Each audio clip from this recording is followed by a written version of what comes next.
Pozdrav ljudi, dobrodošli u novi video. Danas sam upgradeovao svoju ekipu. Vidite da imam 12 igrača. Pokušajte da pogodite koga sam ja kupio. Pa i dalje 129 i ostaće 129, pregledao sam. Uglavnom, da znate da uskoro ekipa ide na 130 kad izbacim ovog Ridigera. Dignem rankove na svima na 25 i kad dignem slobodno za 13 morat ću na 130. Uglavnom, moje novo pojačanje ekipe je Luis Diaz, ljudi, 116 overall. Sad ću da pogledajte ovu karticu, znači kartica je bolest. Pogledajte još jednom ovu karticu, sad ću da vidjeti 187 pace, 165 shooting, 144 passing, 178 dribbling, 60 defending, aj to ništa, 113 fizika. Znači čovjek sve ima ispod, znači 100, osim defending je top. Znači finishing, evo, pogledajte, evo ovdje su one tekone, ono sve, penale i sve, dribbling, idemo ljudi moji da stavimo igrača da bude na ovako 8 sekundi. Da stavimo ko će šutati penale, će nam šutati Nkunku, jer mi je Nkunku najdraži igrač u mojoj ekipi, jer najveći overall i sve. Uglavnom, idemo sad ovako, idemo odigrati jednu utakmicu. Nadam se da ću zgaziti ovog protivnika. Lupite taj subscribe i taj like na moj kanal. Idemo brzo za te 1000. Lupite još 15 subscribera da dođemo do 600 subscribera već jednom, jer ne da nam se nikako. A vidit ćemo. Imamo za sad 585, idemo do 600. Kad dođemo do 600 subscribera, onda odmah će vam jedan specijal izađe, znate. Odmah.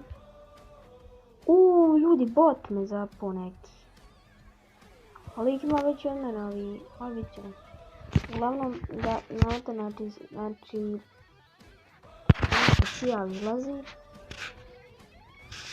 I saznat ćete to kad dođem na 600 subscribera. Nećete video saznat u anketi, tako da budete u anketi kad budemo imali 600. Ovaj lik ima jako lošu ekipu, ima 109 Ševčenka, ja bi ga prodao iz ekipe, ali eto, jer skup 300 miliona, mislim da je on, ja bi ga sekretarisu i ne bi igrao s njim, da probamo Luis Diaza. I Nkunku, ako ga imate slučajno, pošto ako je nekoga dobio ljudi, stavite ga na ST, nećete se pokajati nikako. Wow, gledajte ovaj rana. Jesi ti igrač na prijatelju moj, ali Luis Diaz je šača. Ljudi zamalo uđe. Sam stavio ovdje atak, ali ne mogu gaći snimanje. Idemo mi na Bellingema, ovaj ran go ništa. Kornera ljudi video sam najjači. Ja sad ovdje malo sam u Dembele brzo ljudi. Ali vidit ćete, sad on ima Ševčenka.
Alaba, da. Ali Nkunku krade loptu. Nkunku!